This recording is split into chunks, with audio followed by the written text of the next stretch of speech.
រ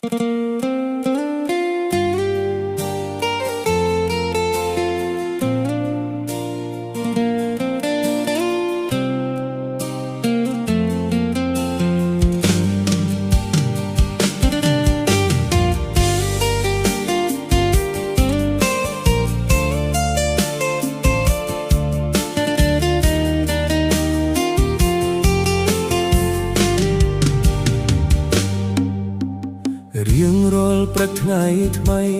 ពួកយើងដើរចូលសាលាបាក់សៀភើវិជ្ជាស្ដាប់គ្រូពន្យល់ណែនាំ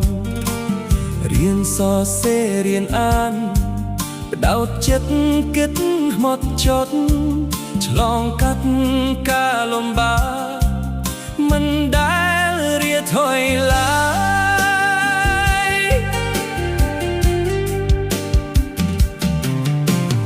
នៅកូនខ្មែរទីនេះ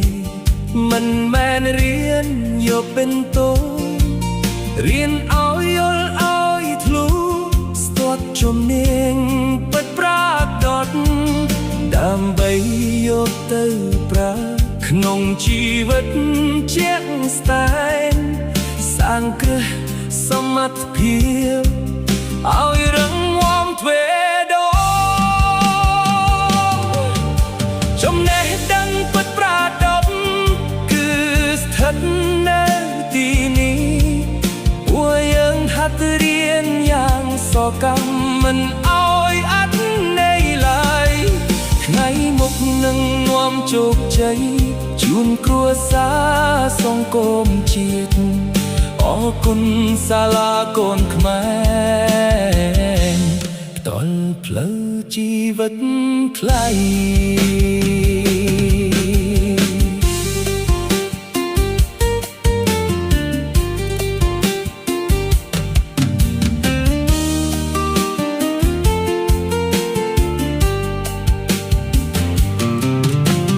រៀនគិតរៀនធ្វើផ្ដាច់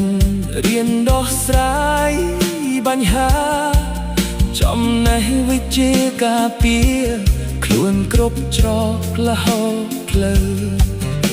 សមត្ថភាពពេញខ្លួនមិនខ្លាចថ្ងៃអនាគតដើរទៅមុខដោយទំនុកចិត្តដល់ពងខ្ពស់ចំណេះដឹងពិតប្រាកដគឺស្ថិតនៅទីនេះពួកយើងហាត់រៀនយ៉ាងសកម្មមិនឲ្យអត់ន័យឡើយថ្ងៃមុខនឹងនាំជោគជ័យជូនគ្រួសារសង្គមជាតិអរគុណសាលាកូនខ្មែ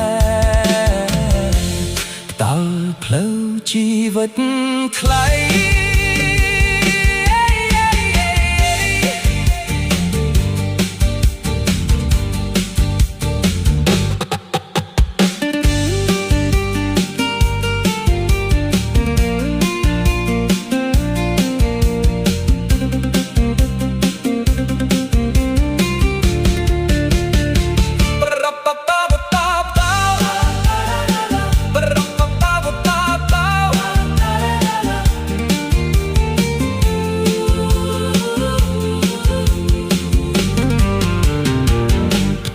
ទាំងគុំនឹកវិជ្ជា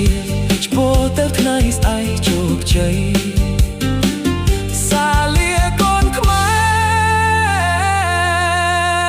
រនាំឆ្ពោះទៅមុខជានៃ